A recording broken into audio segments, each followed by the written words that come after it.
Kris pusaka awujud sesawanganing batin. Satriya kang sejatining rasa kudu mung wesi, ananging sarira kang kepethuk nyawane. Kris punika dudu gaman sembrono, nanging lelambang bebener lan pangreksaning jagat.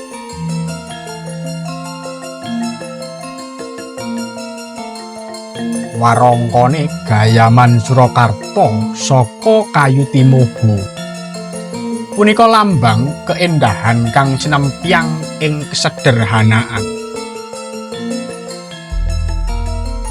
Warangka Gayaman mring Surakarta awujud mulya nanging lembah manah, kaya ratu kang ora nduduhake keagungan kanthi peksa. Timuhu punika wit kang kinasih, dipilih dudu amarga larang regane, ananging jumbuhing getih kayu karo getihing pusaka. Kang angkremi Kris kaya simbok, gendong bayi, alus panganggep, ananging teguh pangayom. Ana pawiyataning Surakarta, Gayaman punika nuduhake jejering rasa. Mulya tanpa catur, agung tanpa celatu.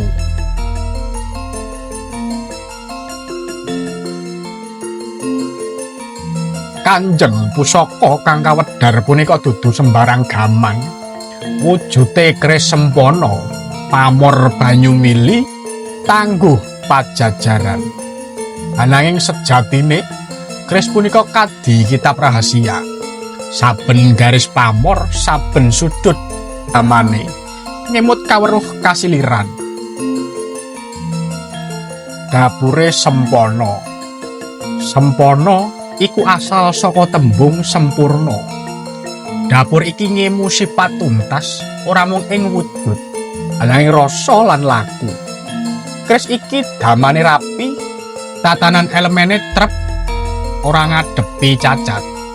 Iku lambang satriya kang wis nemu kebeneran, ora mung lawan mungsuh, nanging ngendhalekake hawa nafsu. Tuwahe dapur sempana, siji munculake kapribaden kang teduh lan dipercaya. Keloro, bantu nuwake kejernihan pikiran lan kabecikan niat. Ingkang ketelu, tundha panasten, nambah wibawa lan timbang rasa. Pamore banyu mili. Pamor iki awujud garis alus kaya banyu mili. Iku lambang gesang kang mlaku terus tanpa kendhat, kaya banyu kang ngrasuk sela-sela watu. Pamor iki nuduhake kawicaksanan, luwih becik ngalir tinimbang nabrak.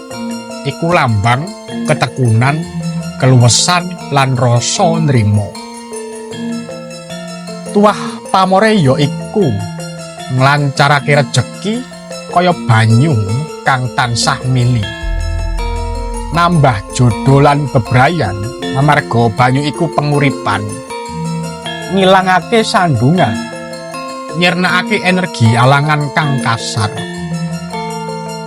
Tangguh pajajaran. Tangguh pajajaran iku tuwa lan linuwih. Iku wujudan saka jaman nalika ratu lan resi sesrawung tanpa benteng.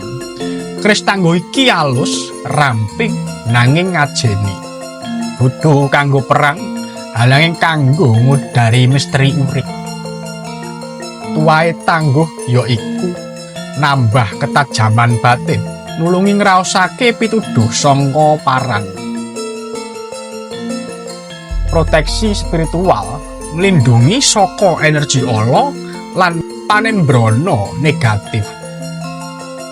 Miwiti laku kawruh sejati, maringi petunjuk ing lelampahing urip.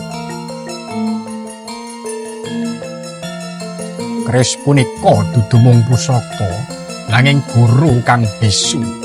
Saben pamore ngendika, saben pangkale nyetak sejarah.